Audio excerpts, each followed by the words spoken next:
Bismillahirrahmanirrahim. Assalamualaikum warahmatullahi wabarakatuh. Alhamdulillahirabbil alamin wa bihi nasta'inu ala umuri dunya waddin. Wassalatu wassalamu ala asyrafil anbiya'i wal mursalin nabiyina Muhammadin wa ala alihi wa sahbihi ajma'in. Wa man tabi'ahum bi ihsanin ila yaumiddin. Asyhadu an la ilaha illallah wahdahu la syarika lah wa asyhadu anna Muhammadan 'abduhu wa rasuluhu amma ba'd. Insyaallah kita lanjutkan pembacaan kitab Kasyfus Syubhat karya Al-Imam Al-Mujaddid Asy-Syaikh Muhammad bin Abdul Wahhab At-Tamimi rahimahullah taala. اللهم علمنا بما ينفعنا وانفعنا بما علمتنا وزدنا علما يا رب العالمين. قال رحمه الله تعالى وللمشركين شبهة أخرى, dan bagi musyrikin masih ada syubhat yang lain.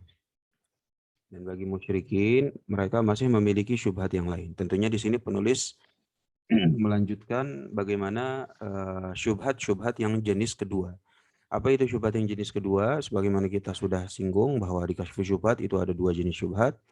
Yaitu jenis yang pertama itu adalah pemberian ibadah kepada selain Allah Subhanahu wa taala. Mereka bilang, ini bukan syirik. Ini bukan syirik, dengan sekian banyak alasannya maupun syubhat-syubhatnya. Kemudian jenis yang kedua itu adalah ini memang syirik, tetapi orang yang melakukan syirik akbar belum tentu kafir dan nggak boleh diiniin, nggak boleh diituin dan segala macam. Nah, ini kita masih menyambung syubhat yang jenis yang kedua. Maka di sini penulis melanjutkan tentang hal itu. Kata beliau rahimahullah ta'ala, mereka masih memiliki syubhat yang lain. Itu dari jenis yang kedua. Wahia, apa itu syubhatnya? Yaitu annahum yaquluna inna nabiyya sallallahu alaihi wa alihi wa sahbihi wa sallam ankara ala Usamah radhiyallahu anhu qatla man qala la ilaha illallah. Nah, di sini penulis membawakan syubhat yang selanjutnya yang biasanya dimiliki oleh para musyrikin maupun para pembelanya, yaitu tentang kisahnya Usamah. Kisahnya Usamah bin Zaid radhiyallahu taala anhu. Kenapa? Kenapa? Karena dalam kisahnya Usamah di situ tersebut bahwa annahum yaquluna inna nabiyya sallallahu alaihi wasallam, di situ tersebut Nabi saja mengingkari Usamah yang membunuh orang yang telah mengucapkan la ilaha illallah. Ya kan? Gimana cara pengingkarannya? Maka kata sebagaimana ma'ruf hadisnya, wa qala aqtaltahu ba'da ma qala la ilaha illallah. Kif kamu bisa membunuh orang yang telah mengucapkan la ilaha illallah. Ya, sebagai konteks aja gitu kan, maka kisahnya Usamah itu kan sedang dalam keadaan jihad gitu kan. Sedang dalam keadaan jihad antara siapa? Antara kaum musyrikin dengan kaum muslimin. Kemudian dari musyrikin ini ada yang bisa dibilang terdesak, udah kalah, kemudian kabur, didatengin oleh Usamah radhiyallahu anhu. Kemudian setelah didatangi oleh Usamah radhiyallahu anhu udah kepepet, barulah dia kemudian mengucapkan la ilaha illallah. Setelah mengucapkan tersebut, maka orang tersebut malah tetap dibunuh oleh Usamah radhiyallahu anhu. Nah, di situ Nabi kemudian mengingkari. Nah, ini kisahnya ya. Kisahnya, hadisnya juga ma'ruf diketahui. Sehingga mereka ingin bilang gitu. Ingin bilang seperti apa? Bilang alasannya atau syubhatnya, lah itu orang sudah mengucapkan la ilaha illallah. Sudah mengucapkan, ya kan? Sudah mengucapkan la ilaha illallah.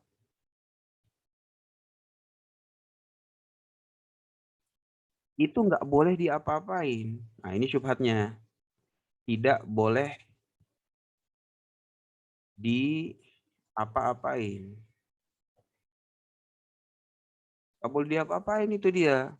Kenapa? Karena kalau diapa-apain, sebagaimana Usamah membunuh orang yang telah mengucapkan la ilaha illallah, Nabi Shallallahu alaihi wasallam itu mengingkari, ya kan? Mengingkari hal tersebut. Gitu. Nabi Shallallahu alaihi wasallam mengingkari orang yang telah mengucapkan la ilaha illallah kemudian dibunuh, maka Nabi SAW itu mengingkari. Artinya, ini kata si musyrikin, orang yang telah mengucapkan la ilaha illallah, maka tidak boleh diapa-apain, bagaimanapun keadaannya, bagaimanapun amalannya.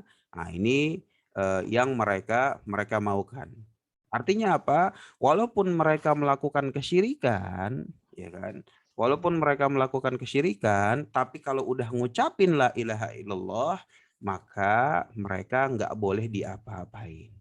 Gitu. Maksudnya diapa-apain? Ya tentunya di dalam hadis ini kan nggak boleh dikital gitu, nggak boleh dikital, dibunuh.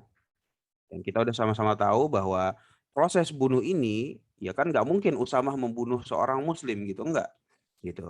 Artinya Usamah sebelum membunuh, Usamah radhiyallahu anhu meyakini bahwa orang tersebut walaupun mengucapkan la ilaha illallah tetapi tetap beda wadah. Beda wadah. Nah, ini prosesnya nggak bisa diapain, nggak bisa nggak bisa ditukar gitu, dibunuh dulu, nggak bisa gitu. Harus diyakini dulu gitu. Oh, ini orang kan memang tadi dari awalnya memang musyrikin, masih beda wadah. Setelah beda wadah baru ditindak seperti itu, maka diingkari oleh Nabi SAW. Nah, ini merupakan syubhat mereka, dan ini salah satu syubhat yang biasanya dipakai oleh orang musyrikin maupun para pembelanya, termasuk juga dari Murji'ah hari ini. Sering dipakai, itu hadis Usamah nggak boleh dan segala macamnya. Ya, motifnya sama. Motifnya bahwa orang yang mengucapkan la ilaha illallah maka tidak boleh diapa-apain. Tuh. Tidak boleh diapa-apain. Ya maksud mereka yang nggak boleh ditakfir, yang juga nggak boleh dikital sebagai bentuk lanjut dari konsekuensi takfir tersebut. Nah, ada hadis yang lain. Hadis yang semakna dengan kisahnya Usamah radhiyallahu anhu. Ini kita belum jawab ya. Syubhatnya kita belum jawab. Nanti insya Allah kita akan jawab. Di sini penulis memaparkan dulu dalil-dalil atau syubhat-syubhat yang mereka pakai. Hadis yang selanjutnya, jadi mereka ketika pakai syubhat ya tentunya pakai dalil gitu. Wa kadzalika qauluhu sallallahu alaihi wasallam. Demikian juga dengan hadis Nabi sallallahu alaihi wasallam yang lain. Apa itu? Umirtu an uqatilan nas hatta yaqulu la ilaha illallah. Maka di sini kata penulis itu adalah itu mereka juga menggunakan hadis yang lain. Hadis lain. Apa itu hadisnya? Hadisnya ma'ruf, terkenal, yaitu umirtu an uqatilan nas. Kata Nabi sallallahu alaihi wasallam, saya diperintahkan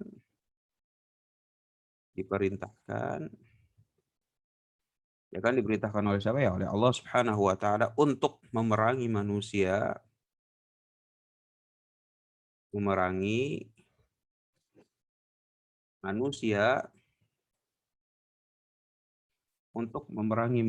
hatta yaqulu la ilaha illallah. Sampai mereka mengucapkan la ilaha illallah.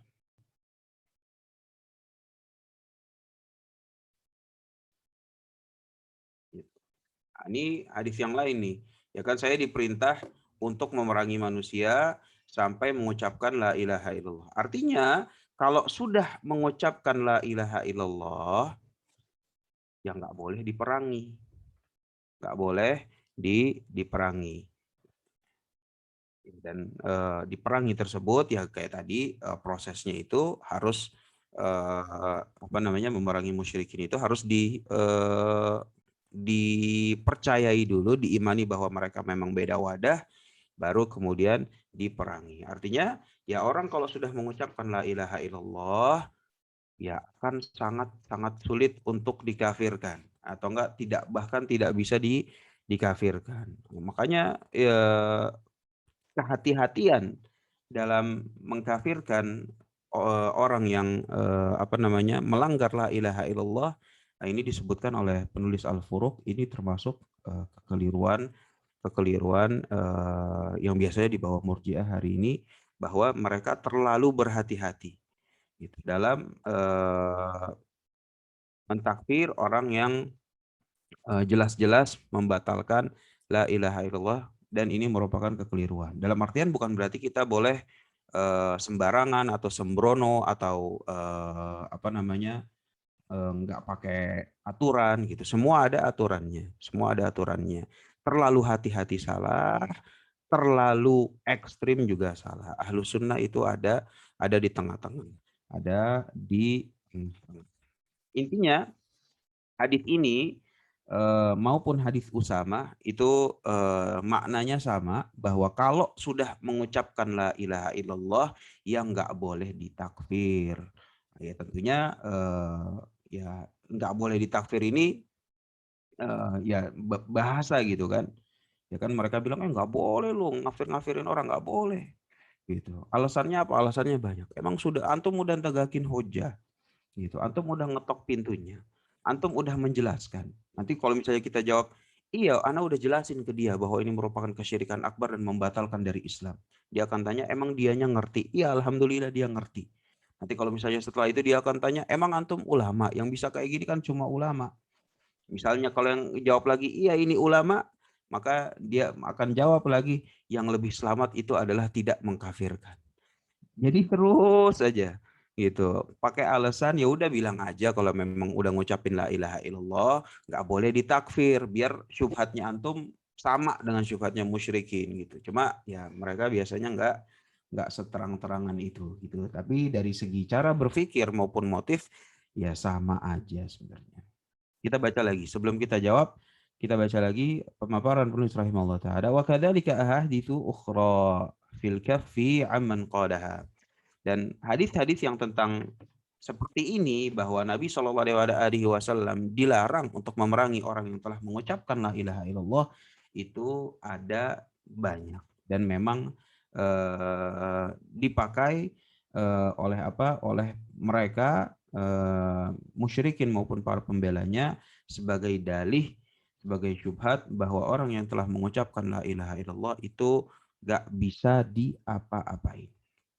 Wa muradu haula'il jahalah. Kemudian di sini kata penulis rahimahullah taala, yang diinginkan oleh orang-orang jahil ini, ya kan, oleh orang-orang jahil ini, sehingga ketika mereka enggan untuk mentakfir, maka julukannya di sini oleh penulis ya gitu. Orang-orang bodoh gitu.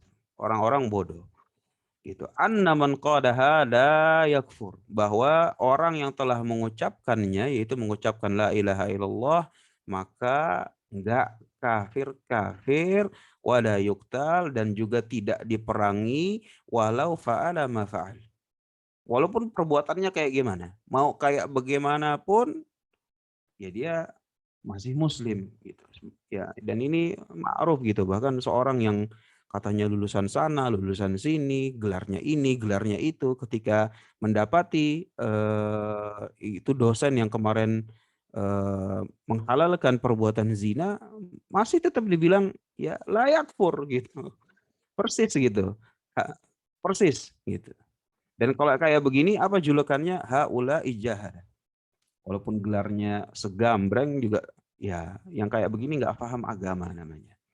Wa muradu haula'il jahala, dan yang dimaukan oleh orang-orang jahil ini adalah orang kalau udah ngucapin la ilaha illallah dia nggak kafir, nggak akan diperangi walau fa'ala ma fa'ala, walaupun apapun perbuatannya. Terus gimana jawabannya? Fayuqal haula, maka kita katakan kepada orang-orang ini, siapa orang-orang ini? Al-jahalatil musyrikin. Orang-orang bodoh dari kalangan musyrikin. Sehingga musyrikin bisa jahil nggak? Musyrikin bisa jahil. Gitu. Jahil bisa musyrik nggak? Bisa orang jahil tetap musyrik. Gitu. Jadi jahil ini bukan penghalang gitu. Gara-gara jahil dia nggak bisa musyrik. Enggak. Gitu. Fayuqalu liha ula'il jahalatil musyrikin. Nah ini ibarat ya. Ibarat sehingga kita kalau misalnya membaca literatur ulama itu ya kadang kita harus tahu dan kita harus paham. Lah ini penulis mengucapkan al-jahalatil musyrikin. Berarti orang jahil bisa musyrik, walaupun jahil tetap bisa musyrik, dan musyrikin itu ada yang jahil gitu. Gitu. Baik, apa yang kita katakan kepada mereka? Ma'lumun anna Rasulullah sallallahu alaihi wasallam qatala al-yahuda wa sabahum wa hum yaquluna la ilaha illallah. Sehingga mereka ketika membawakan hadis-hadis ini, hadis-hadis yang Usamah kah atau hadis yang Ibnu Umar, umirtu an uqatilan nas, bahwa mereka itu tahu bahwa Nabi Shallallahu alaihi wasallam itu berjihad. Gitu. Artinya di sini kan ada sesuatu yang kontras. Ada sesuatu yang kontras. Gitu. Apa yang kontras? Yang kontras itu Nabi Shallallahu alaihi wasallam itu dalam satu hadis beliau Shallallahu alaihi wasallam melarang untuk apa? Memerangi orang yang telah mengucapkan la ilaha illallah.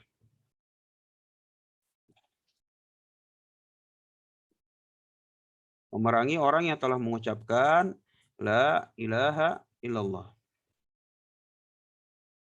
Tetapi dalam satu kondisi yang lain, itu diketahui bahwa Nabi Shallallahu alaihi wasallam itu juga berjihad. Berjihad gitu. Artinya ya ini gitu. Berjihad melawan siapa? Berjihad misalnya melawan Yahud. Ya kan, berjihad melawan Yahud, di mana di sini kata penulis bahwa Yahud itu adalah mereka orang yang mengucapkan la ilaha illallah.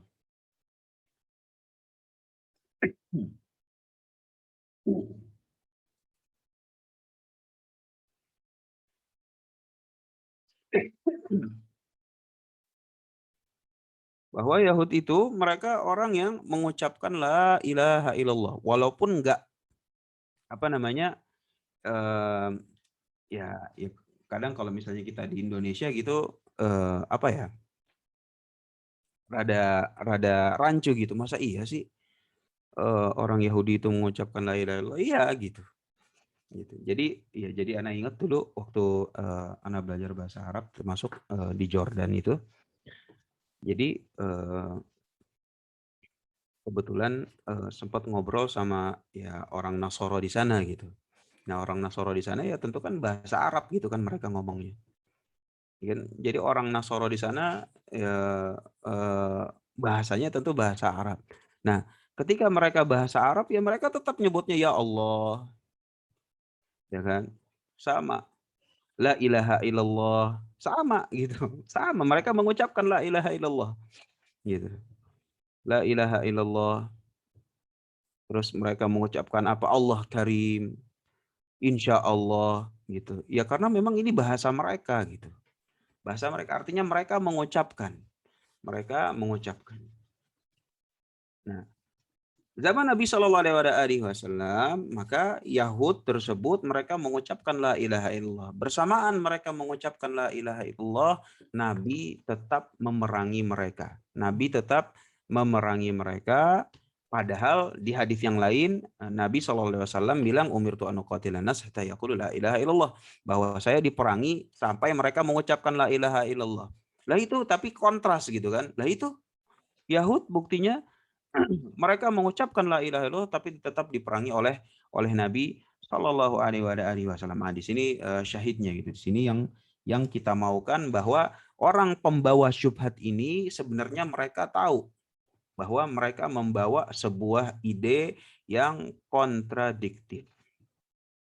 Yang kontradiktif. Bagaimana nanti memahami hadis Usamah maupun hadis Ibnu Umar, insyaallah akan kita bahas.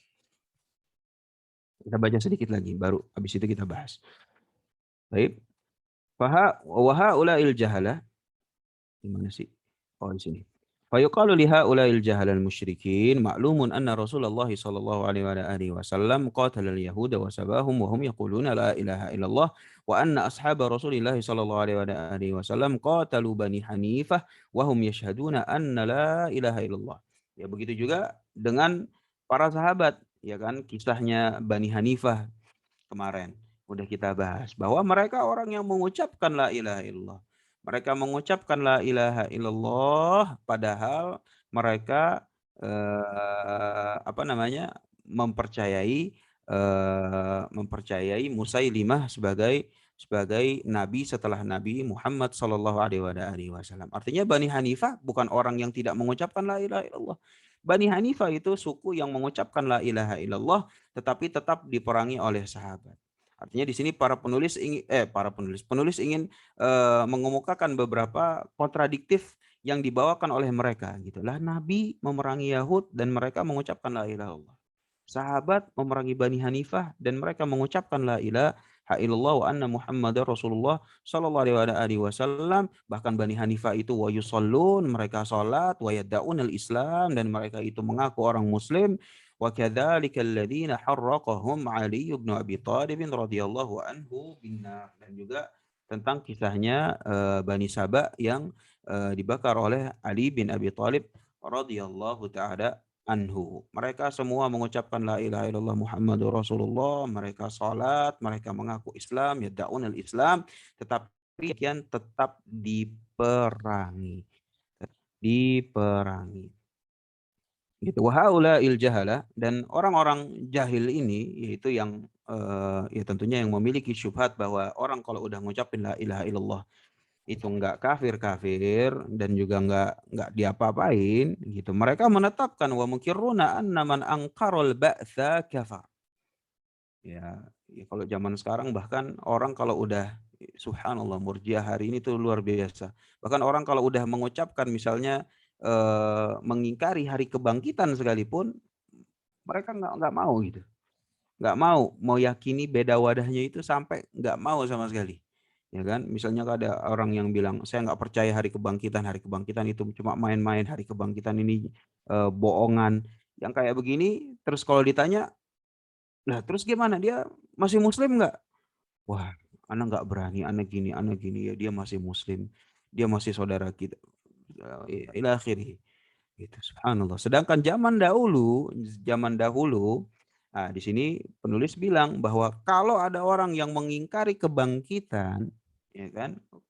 Kalau ada orang yang mengingkari kebangkitan, maka haula'il jahalah, ya kan? Orang-orang musyrikin zaman dahulu itu mengakui, ya kan? Mukirrun, mereka menetapkan bahwa orang yang mengingkari hari kebangkitan itu kafir, keluar dari Islam, wa qutil, dan harus ditindak. Walau qala la ilaha illallah, walaupun mereka mengucapkan la ilaha illallah. Walaupun mereka mengucapkan la ilaha illallah. Nah, di sini penulis ingin mengemukakan bagaimana pentingnya kedudukan tauhid. Bagaimana pentingnya kedudukan tauhid. Artinya, mana yang lebih penting, tauhid atau hari kebangkitan? Ya tentu tauhid. Tentu la ilaha illallah lebih penting dibandingkan hari kebangkitan. Lah kalau hari kebangkitan aja orang mengingkari hari kebangkitan itu kafir, lalu bagaimana orang yang mengingkari la ilaha illallah? Kan gitu. Mana emang lebih penting? Mana yang lebih urgent? La ilaha illallah atau beriman kepada hari kebangkitan? Ya la ilaha illallah ini lebih penting gitu, lebih prioritas gitu. Wa anna man ankara syai'an min arkanil Islam, dan orang yang mengingkari sedikit saja, satu saja dari rukun Islam kafir, dan itu juga eh, kafir gitu. Maksudnya mengingkari rukun Islam, ini rukun Islam selain rukun yang pertama gitu. Wa qutil, dan juga ditindak. Walau mengucapkan la ilaha illallah. Fa kaifa la tanfa'uhu idza jahada syai'an min hadhil furu' gitu. Wa tanfa'uhu idza jahada tauhid. Terus gimana gitu? Orang kalau misalnya mengucapkan la ilaha illallah tapi misalnya mengingkari salat, ya kan dia bilang salat ini bukan Islam ini gitu. Antum bilang seperti ini adalah orang keluar dari Islam. Kef kalau yang di watan kef gitu kalau kalimat la ilaha illallah justru masih bermanfaat idza jahada tauhid. Sedangkan yang diingkari, yang ditolak itu adalah permasalahan tauhid alladzi huwa asasu dinir rusul wa ra'suh. Ini la ilaha illallah, tauhid ini asasu dinir rusul gitu. Ini asas din seluruh para rasul, itu la ilaha illallah wa ra'suh, dan kepalanya. Ini loh yang diingkari. Bukan hari kebangkitan lagi, bukan sholat lagi, bukan haji lagi, bukan umroh lagi. Lah, yang diingkari itu adalah asasuddini rusul wa ra'suh. Gitu. Pondasi agama, pondasi din seluruh rasul. Seluruhnya, seluruhnya, bukan rasulnya bukan Muhammad SAW doang, tapi seluruh rasul. Gitu. Ini pondasinya dan ini kepalanya. Kalau yang diingkari seperti ini, yang diingkari adalah permasalahan seperti ini. Ya tentunya permasalahannya itu adalah asyad, lebih dahsyat. Walakinna a'da Allah ma fahimu makna al-ahdits. Tetapi a'da Allah, ya kan? Walakinna a'da Allah ma fahimu makna al-ahadits.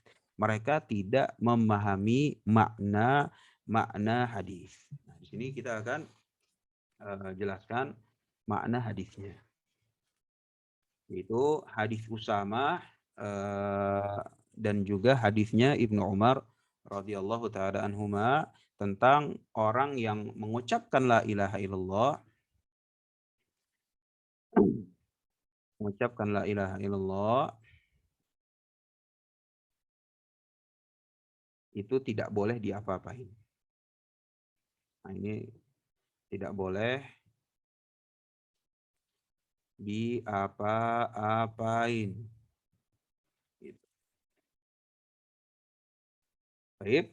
Nah, penjelasannya itu bahwa orang yang telah mengucapkan la ilaha illallah, seseorang yang telah mengucapkan la ilaha illallah, nah, itu mendapatkan perlindungan pada dua tahap. Orang yang mengucapkan la ilaha illallah kan tidak boleh diapa-apain nih. Artinya terlindungi gitu kan. Nggak boleh diapa-apain artinya terlindungi. Nah, memang terlindungi gitu. Orang yang telah mengucapkan la ilaha illallah itu mendapatkan dan artinya harta maupun darahnya itu terlindungi pada dua tahapan. Tahapan yang pertama yaitu terlindungi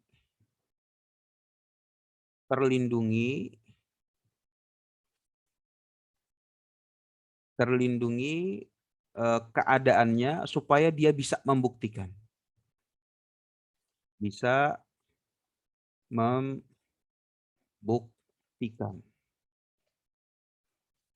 Membuktikan apa? Ya membuktikan apa yang tadi diucapkan. Ya kan? Dia terlindungi supaya bisa membuktikan apa? Membuktikan apa yang telah diucapkan. Apa yang perlu dibuktikan? Yang perlu dibuktikan itu adalah amalan. Amalan.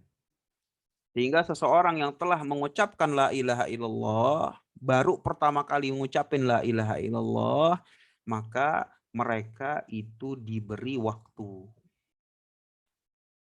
Diberi waktu untuk apa? Untuk beramal. Untuk apa? Beramal untuk membuktikan bahwa la ilaha illallah yang mereka ucapkan itu hak.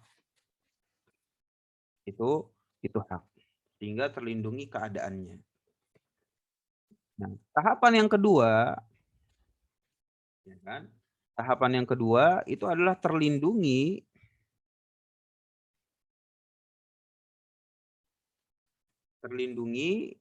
ya artinya di sini terlindungi selama pembuktian itu masih ada.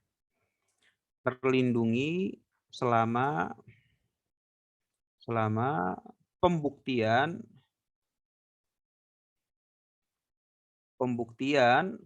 la ilaha illallahnya ini belum batal atau tidak batal. Jadi selama orang yang sudah lama mengucapkan la ilaha illallah, ya selama la ilaha illallahnya nggak batal, ya dia terlindungi.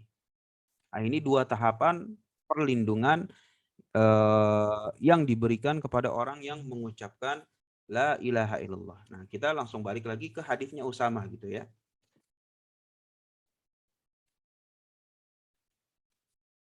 Kisahnya Usamah itu kan ada orang yang musyrikin, dia ngucapin la ilaha illallah,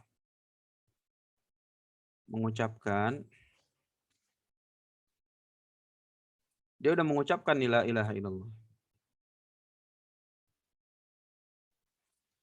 Nah, kalau sudah mengucapkan la ilaha illallah, maka yang pertama kali diberikan itu adalah perlindungan supaya diberikan waktu. Diberikan waktu. Diberikan waktu. Nah, ya kalau misalnya dalam fikih jihad itu ketika ada tawanan, yang tawanannya itu mengucapkan la ilaha illallah, maka tawanannya itu akan diarak balik. Diarak balik ke markasnya kaum muslimin, kemudian setelah nanti mereka tiba di markasnya kaum muslimin, mereka itu akan diinterogasi gitu. Jadi harus dikasih waktu dulu. Harus dikasih waktu supaya apa? Supaya bisa membuktikan.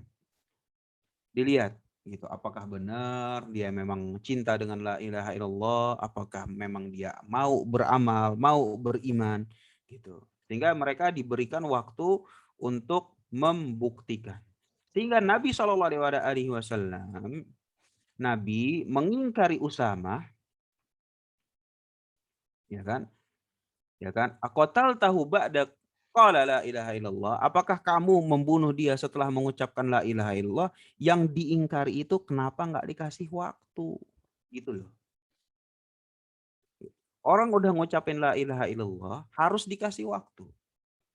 Harus dikasih waktu. Jadi kalau misalnya ada mu'allaf baru masuk Islam ngucapin la ilaha illallah, apapun alasannya, ya apapun alasannya ini urusan lain gitu. Ya kan, apakah alasannya supaya lebih populer di tengah masyarakat, ya kan, followersnya makin banyak, apakah alasannya supaya bisa nikah sesama kepada muslimah sehingga nanti KUA mau ngurusnya, apakah nanti alasannya fulus kah, apakah alasannya apapun itu alasannya, nggak ada urusan, harus dikasih waktu untuk membuktikan. Harus dikasih waktu untuk membuktikan apa yang telah mereka atau orang tersebut ucapkan, gitu. Nah, Nabi SAW ketika mengingkari Usama, mengingkari hal ininya. Bukan mengingkari kalau orang melakukan pembatal keislaman itu nggak boleh diapa-apain, bukan di situ. Bukan di situ. Ini yang diingkari oleh Nabi SAW. Gitu. Jadi bukan yang diingkari itu orang yang melakukan pembatal la ilaha illallah itu nggak boleh diapa-apain. Itu jelas salah. Kenapa? Yang diucapkan oleh musyrikin tersebut baru tahap 1. Baru tahap 1. Beda dengan ketika Nabi SAW misalnya memerangi Yahud. Gitu. Kenapa? Karena kalau memerangi Yahud, orang Yahud ini mengucapkan la ilaha illallah udah lama, udah banyak waktu. Banyak waktunya. Ya kan, dari mereka ngucapin la ilaha illallah ini udah berminggu-minggu, berbulan-bulan, bertahun-tahun. Setelah diberikan waktu, mereka justru melakukan pembatal. Mereka justru melakukan pembatal. Nah, kalau sudah di tahap yang kedua, orang yang telah diberikan waktu untuk membuktikan la ilaha illallah, tapi ternyata melakukan pembatalnya, maka yang seperti ini, ya sesuai dengan konsekuensinya. Sesuai dengan konsekuensinya, yaitu ditakfir. Baik dari takfir label ataupun takfir qital, sesuai orang yang memiliki wewenang atas hal tersebut. Nah, jadi kalau kita memahami tentang bagaimana perlindungan la ilaha illallah itu diberikan kepada orang yang mengucapkannya, hadis Usamah maupun hadisnya Ibnu Umar, umirtu an uqatilan nas hatta yaqulu la ilaha illallah, saya diperintahkan memerangi manusia sampai mereka mengucapkan la ilaha illallah, itu bisa didudukkan gitu secara cakep gitu. Jadi memang inilah pakem yang diterangkan oleh para ulama bahwa perlindungan la ilaha illallah itu 2 tahap. Ya kalau dia baru aja ngucapin nih, sebelumnya nggak pernah ngucapin. Ya kan, kalau baru ngucapin, ya kan, baik mualaf kah, apapun alasannya, ya kan, takut dibunuh misalnya yang kasusnya Usama, atau dia supaya bisa makin populer, subscriber makin banyak, follower makin banyak, atau cuma sekedar supaya bisa menikahi seorang muslimah, itu nggak apa-apa, nggak ada urusan. Gimana Ustaz? Sah nggak la ilaha illallahnya? Sah.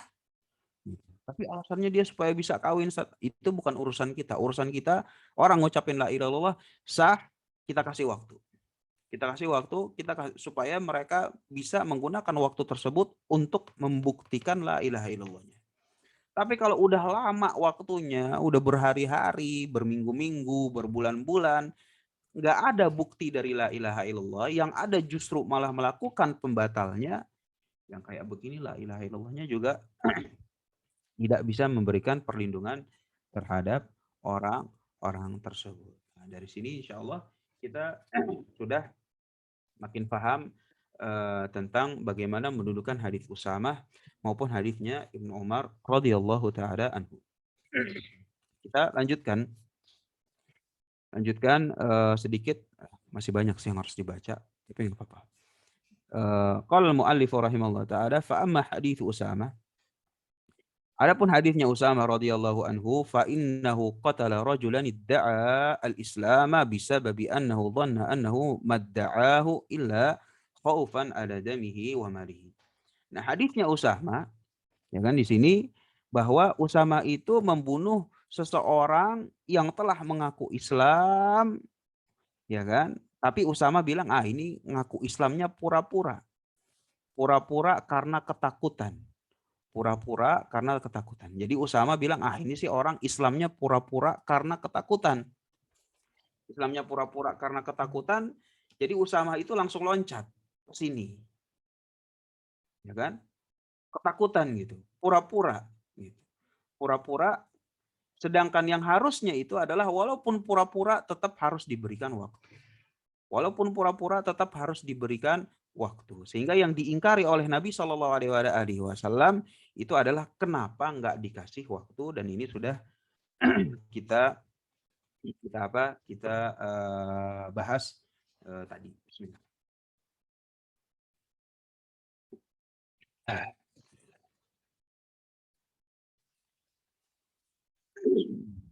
Warrajulu, nah, jadi dan seseorang itu idza adharul Islam, bahwa kalau dia sudah menunjukkan Islam, wajabal kafu anhu. Ya emang harus dilindungi gitu. Ya kan, kalau udah menunjukkan Islam, ya mereka harus dilindungi, harus dikasih waktu. Perlindungannya itu adalah diberikan dalam rangka untuk membuktikan. Dalam rangka untuk membuktikan. Warrajulu idza azharul Islam wajabal kafu anhu hatta yatabayyana minhu ma yukhalifu dzalik. Jadi kalau sudah diberikan waktu, maka nggak boleh diapa-apain sampai apa? Sampai terlihat jelas. Sampai ketahuan jelas ma yukhalifu dzalik. Mereka memang melakukan pertentangan la ilaha illallah. Tetapi kalau nggak ada pertentangan, ya berarti terlindungi. Berarti terlindungi, begitu. Sehingga di sini penulis bilang gitu bahwa warrajulu idza adhara al-Islam, bahwa kalau emang udah menunjukkan Islam, memang harus nggak boleh diapa-apain. Wajabal kafu anhu. Emang nggak boleh diapa-apain. Kalau sudah menunjukkan Islam. Terus sampai kapan nggak boleh diapa-apainnya? Sampai hatta yatabayyana minhu ma yukhalifu dzalika. Sampai ketahuan, sampai jelas bahwa orang yang mengucapkannya justru melakukan pertentangan terhadap la ilaha illallah. Wa anzalallahu ta'ala fi dzalik. Dan tentang masalah ini sampai harus jelas orang itu boleh diapa-apain kalau memang ada kejelasan, ya kan? Kalau belum ada kejelasan emang nggak boleh diapa-apain. Nggak boleh sembarangan mentakfir, nggak boleh sembarangan menindak gitu. Harus ada kejelasan. Wa anzalallahu ta'ala, maka tentang hal ini Allah Subhanahu wa taala juga menurunkan ayat, ya ayyuhalladzina amanu idza darabtum fi sabilillahi fatabayyanu. Bahwa Allah Subhanahu wa taala berfirman, wahai orang-orang yang beriman, idza darabtum fi sabilillah, kalau kamu berjihad di jalan Allah Subhanahu wa taala, fatabayyanu, harus tabayun dulu. Gitu. Harus tabayun dulu dalam artian jangan sampai jihad fisabilillah ternyata jihad sesama kaum muslimin. gitu, nggak ada gitu jihad fisabilillah sesama kaum muslimin lah, gitu kan. Gitu. Jihad di sini jihad kita lah gitu ya. Misalnya kita musyrikin ataupun yang lain, kita murtadin, nah yang seperti ini gitu. Ya harus fatabayyanu, harus jelas dulu gitu. Harus jelas dulu memang keadaannya itu adalah beda beda wadah. Beda wadah. An-Nisa ayat 94 al-ayah. Ai tathabbatu, harus tathabbut dulu. Harus tathabbut dulu baru bisa melaksanakan al-jihad. Fal ayatu tadullu ada, dan maka ayat ini menunjukkan ala annahu yajibul kaffu anhu wa tathabbut. Maka wajib untuk enggak boleh terburu-buru, ya kan? Orang kalau sudah mengucapkan la ilaha illallah ya wajib untuk al-kaffu anhu, enggak boleh diapa-apain memang, ya tapi harus ada tasabbutnya. Harus ada tasabbutnya, tabayunnya, mencari kejelasan. Fa in tabayyana minhu ba'da dzalik, ya kalau memang udah nampak kejelasan, ya kan, ba'da dzalik ma yukhalifu al-Islam, sesuatu yang memang bertentangan ya dengan al-Islam kutil. Nah, baru boleh diapa-apain. Di qaulihi ta'ala fatabayyanu. Karena Allah Subhanahu wa taala juga bilang, ya kalau memang udah jelas, ya berarti idza darabtum fi sabilillah. Maka waktunya jihad fi sabilillah. Walau kana la yuqtal, dan seandainya itu orang la yuqtal, nggak diapa-apain gitu, nggak dikital, idza qalaha, walaupun mengucapkan la ilaha illallah, lam yakun litathabbuti ma'nan. Maka ayat ini juga apa artinya? Fatabayyanu. Ya kan, fatabayyanu gitu. Harus cari kejelasan. Lah kalau orang udah jelas menentang al-Islam gitu, melakukan kesyirikan kepada Allah Subhanahu wa taala, nggak boleh diapa-apain juga, nggak boleh ditakfir juga, ya berarti ini ayat ya ya apa artinya? Apa artinya gitu? Belum lagi perkataan mereka lebih aman tidak mentakfir. Lah, lah ayat ini mau dikemanain gitu. Baik. Wa kadzalika haditsu ukhra wa amsaluh, dan juga hadis-hadis yang lain dan yang semisal dengan ini maknanya itu adalah ma dzakartu anna man adhara al-Islam, maknanya sebagaimana saya sudah sebutkan, saya di sini penulis, anna man adharul Islam, bahwa orang yang menampakkan ke Islam secara zahirnya itu adalah Islam wa tauhid, dan menampakkan tauhid, wajabal kaffu anhu, maka wajib untuk kaf anhu. Jadi memang wajib, nggak boleh diapa-apain. Nah, ini defaultnya. Secara default, secara asal, memang orang kalau udah mengucapkan la ilaha illallah, menampakkan tauhid, menampakkan al-Islam, nggak boleh diapa-apain, illa, tapi ada illanya di sini, kecuali ayyatabayyana minhu ma yunaqidu dzalik. Ketahuan, ada kejelasan, ma yunaqidu dzalik. Ada pembatalnya.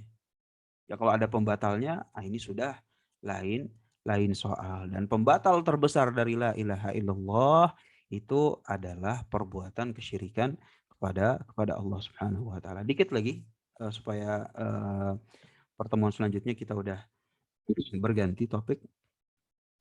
Wa dalilu ala hada, dan dalil tentang hal ini adalah anna Rasulullah sallallahu alaihi wasallam alladzi qala aqataltahu ba'da ma qala la ilaha illallah wa qala umirtu an uqatilan nas hatta yaqulu la ilaha illallah huwa alladzi qala fil khawarij. Nah, jadi apa namanya? eh, Nabi sendiri Shallallahu alaihi wasallam yang bilang nggak boleh memerangi manusia karena mengucapkan la ilaha, sampai mengucapkan la ilaha illallah, yang mengingkari Usamah. Nabi Shallallahu alaihi wasallam sendiri justru malah yang bilang untuk memerangi Khawarij.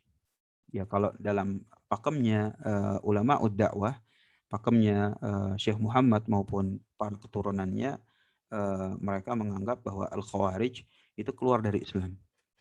Al-Khawarij keluar keluar dari Islam. Mereka berpemahaman seperti itu. Walaupun menurut pendapat ulama yang lain, ya Khawarij itu masih Muslim. Ya udah, itu permasalahan lain lah. Maka Nabi SAW itu mengatakan tentang Khawarij, ya kan? Apa? Ainama laqitumuhum. Jadi kalau kamu menemui Khawarij dimanapun mereka berada, faqtuluhum, maka perangilah mereka.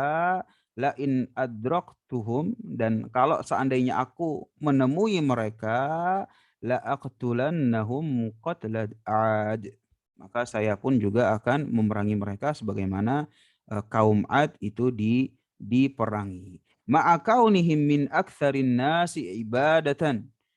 Bahkan ya Khawarij itu adalah yang banyak ibadahnya gitu. Banyak ibadahnya, takbiran wa tahlila gitu.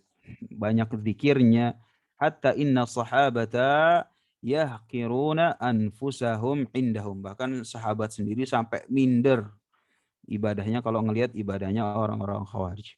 Wahum ta'allamu al-ilma minas sahabat, dan mereka juga mengambil ilmu dari sahabat. Falam tanfa'uhum, tetapi la ilaha illallahnya tidak bermanfaat. La ilaha illallahnya tidak bermanfaat. Wala kathratul ibadah, dan ibadahnya itu tidak bermanfaat juga. Walad di'aul Islam, dan pengakuan Islamnya juga nggak bermanfaat. Lamma dhahara minhum al-mukhalafatu syariah, selama memang ada pembatal Islamnya. Ya tentunya tentang ide di sini dari penulis rahimahullah taala, ya ini bisa ya bisa dibilang ya ini bisa dijadikan diskusi ilmiah tentunya bagi mereka yang berpendapat Khawarij itu masih muslim. Seandainya memang mau dijadikan perdebatan pun tanpa hal ini, ya sebenarnya ya tetap saja merupakan ijma kalau misalnya orang melakukan pembatal keislaman, maka jelas nggak boleh diapa-apain, itu merupakan sesuatu yang keliru. Adapun dibawakan Khawarij di sini oleh penulis rahimahullah taala untuk menunjukkan apa? Menunjukkan kekeliruan tersebut adalah fatal. Kenapa? Khawarij itu mengakui la ilaha illallah, mengucapkan la ilaha illallah, paling banyak ibadahnya, paling banyak zikirnya, tetapi yang demikian saja tetap diperangi oleh Rasul SAW, dan la ilaha illallahnya nggak bermanfaat. Ya, ala kulli hal, ala kulli hal. Gitu. Wa kadzalika ma dzakarna, dan begitu juga tentang apa yang telah kami ucapkan sebelumnya, min qitalil yahud, dari bagaimana memerangi Yahudi, wa qitalis sahaba, dan bagaimana para sahabat radhiyallahu anhum ajmain memerangi Bani Hanifah. Nah, jadi seandainya yang di sini antum bilang nggak valid sekalipun, ya yang di sini tetap valid. Ya, bagaimana Nabi SAW berjihad terhadap Yahudi, bagaimana para sahabat radhiyallahu anhum memerangi Bani Hanifah. Wa kadzalika arada Nabi sallallahu alaihi wasallam ay yaghzuwa Bani al-Mustalik lamma akhbarahu rajulun annahum mana'uz zakah hatta anzalallahu ta'ala ya ayyuhalladzina amanu in ja'akum fasiqun binaba'in fatabayyanu. Dan juga bagaimana Nabi SAW ingin memerangi Bani Mustalik. Ingin memerangi Bani Mustalik. Lamma akhbarahu, tatkala ada orang yang bilang bahwa Bani Mustalik ini adalah kaum yang menolak zakat. Nah, ini dikit aja faedah tentang Bani Mustalik.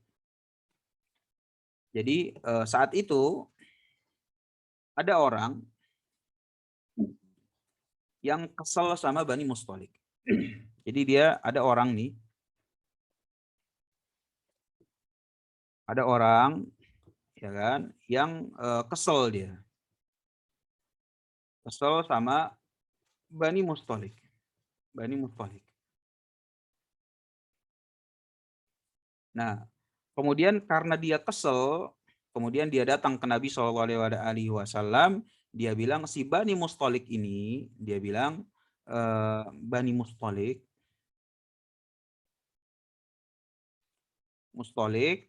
ini orang-orang yang menolak zakat. Menolak zakat. Ya kan? Menolak zakat, ya kan, kekufuran atau bukan? Kekufuran menolak zakat. Maka tatkala Nabi Shallallahu Alaihi Wasallam itu mendengar hal tersebut, Nabi Shallallahu Alaihi Wasallam langsung mencanangkan jihad. Ketika mencanangkan jihad, ya berarti diakui, diyakini Bani Mustalik itu beda wadah dan harus ditindak. Nah, ini syahidnya gitu. Bahwa ketika ada orang yang mendengar kabar Bani Mustalik itu dibilang menolak zakat, Nabi Shallallahu Alaihi Wasallam langsung ingin memerangi Bani Mustalik. Artinya Nabi SAW langsung meyakini bahwa mereka itu beda wadah dan mereka harus ditindak. Gitu. Nah, ini kisahnya Bani Mustalik. Tetapi orang ini nih yang tadinya kesel, ternyata dia bohong. Gitu, nih bohong. Bani Mustalik ini orang baik gitu. Tapi karena dia kesal, dia bohong. Bohongnya Bani Mustalik itu menolak zakat. Bani Mustalik itu menolak zakat. Ya, dia bohong gitu. Tapi intinya bukan dibohongnya gitu. Intinya itulah bagaimana Nabi SAW ketika mendengar orang yang menolak zakat itu langsung melakukan hal ini. Meyakini beda wadahnya dan siapan untuk ditindak. Adapun masalah bohongnya, masalah bohongnya ini turunlah firman Allah Subhanahu wa taala, in ja'akum fasiqun binaba'in fatabayyanu. Kalau ada orang fasik ngasih berita ke kita, fatabayyanu, harus tabayun dulu, nggak boleh langsung diterima. Nah, orang fasiknya si ini nih. Gitu. Jadi orang fasik kalau misalnya kasih berita, ya kita harus tabayun terlebih dahulu. Baik. Sedikit lagi, wa kadzalika arada Nabi sallallahu alaihi wasallam, dan juga bagaimana Nabi sallallahu alaihi wasallam itu menginginkan ayyaghzuwa Bani Mustalik, ya untuk apa? Untuk memerangi Bani Mustalik, lamma akhbarahu rajulun, tatkala ada seseorang yang memberikan kabar kepada Nabi sallallahu alaihi wasallam annahum mana'uz zakah, bahwa mereka itu adalah kaum menolak zakat, hatta anzalallahu taala, sampai Allah Subhanahu wa taala pun menurunkan ayat ya ayyuhalladzina amanu in ja'akum fasiqun binaba'in fatabayyanu. Turunlah ayat tersebut, yaitu surat Al-Hujurat 6 al-ayat. Wa kana ar-rajulu kadiban, dan orang tersebut yang memberikan kabar bahwa Bani Mustalik itu penolak zakat, kadiban, itu mereka dia itu dusta alaihim, dusta terhadap perkataannya tentang Bani Mustalik. Fakullu hada, maka semua dari ini yadullu ala anna muradan Nabi sallallahu alaihi wasallam fil ahadithi al-waridah ma dzakarna. Maka yang ini disebutkan sesuai dengan pemahaman bahwa hadis-hadis tersebut yang bilang orang mengucapkan la ilaha illallah enggak boleh diapa-apain, itu tidak berlaku secara mutlak. Tidak berlaku secara mutlak. Ya kalau baru ngucapin la ilaha illallah berarti dikasih waktu. Kalau sudah dikasih waktu, dilihat pembuktiannya. Kalau ada pembuktiannya, ya berarti aman. Ya kalau justru melakukan pembatalnya, ya itulah yang kita bahas. Ya kalau melakukan pembatalnya, ya berarti batal Islamnya. Berarti batal Islamnya. Baik, insya Allah kita sambung pada pertemuan berikutnya. Sudah 6:30. Insya Allah bagi yang ingin bertanya, dilanjut di grup aja ya. Insyaallah kalau ada waktu ana jawab. Hada wallahu a'lam bishawab. Wa sallallahu ala nabiyyina Muhammadin wa ala alihi wa sahbihi wa sallam. Wa akhiru da'wana alhamdulillahi rabbil alamin. Wassalamualaikum warahmatullahi wabarakatuh. Waalaikumsalam warahmatullahi wabarakatuh. Jazakallahu khairan.